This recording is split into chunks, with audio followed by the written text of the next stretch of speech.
Enkya ya leero ab'ekitongole Kinema wamu ne poliisi bakedde ku kampuni y'amazzi g'eccupa eyitibwa Ice Springs Water esangibwa Nsangi mu disitulikiti y'e Wakiso.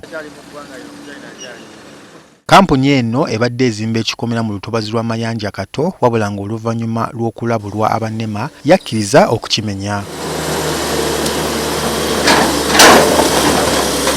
So mu mwoyo mulungi musigansimba ono yakkirizaganya n'etteeka nga bwe ligamba nakkiriza okumenyawo ebizimbe ebyali byeyongedde mu lutobazzi ng'omulimu ogw'okubimenya gutandise leero era gwe mulabyeko omulimu gutandise leero era gujja kugenda mu maaso okutuuka nga buli kizimbe kyonna ekyayitawo ne kigenda mu lutobazzi mu bumenyi bw'amateeka kijja kumenyebwawo era ye yennyini yeyereetedde ne tractor okubimenya nga ffe abannema n'ekitongole n'ekitongole ekitwala eby'entobazi mu Uganda ekya Ministry of Water and Environment tujja kumuwabula nga bw'alina okuzaawo olutobazi lwe yayonoona. Ng'oggyeko okumenya ekikomera kino bano era batanziddwa ensimbi z'okwonoona olutobazi luno. Yasasudde engassi y'obukadde 50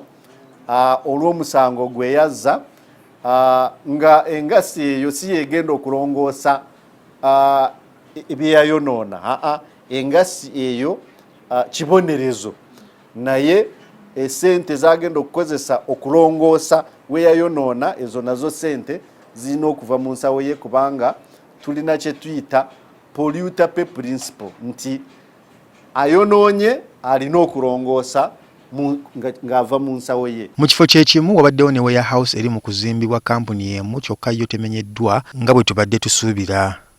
Tubuuzizza akulira Nema lwaki tekimenyeddwa. Okumenyebwa kutandise leero kujja kukoma nga ekitongole kya Nema kikakasizza nti buli kizimbe ekiri mu lutobazi kigibwamu tujja kugoberera ensalosalo ey'olutobazi kwe tulina okukoma. Nema etubuulidde nga bwe yafunye ebiragiro okuva omukulembeze w'eggwanga obutaddamu kuwa musigansimbi yenna lukusa kukolera mu ntobazi. Bamusigansimbi abaali baweereddwa amataka g'okuzimbamu amakolero mu industrial parks oba paaka z'amakolero mu Uganda ng'amataka gano gali mu lutobazi ate nga tebanazimba abo bayimirizibwe. So tebajja kukkirizibwa kuzimba ebyapa by'ettaka byabwe bijja kusazibwamu ekitongole ekitwala eby'abamusigansimbi ekya Uganda Investment Authority kijja kubanoonyeza ettaka eddala kwe basobola okuzimba amakolero gaabwe awakalu awatali lutobazi. Kaweefube w'okutaasa obutonde omukulembeze w'eggwanga amukwasizza maanyi nga gye buvuddeko yayisa ebiragiro ebikugira okutema emiti n'ekigendererwa eky'okugwokyamu amanda. Raymond Tamale, NTV Akawungeezi.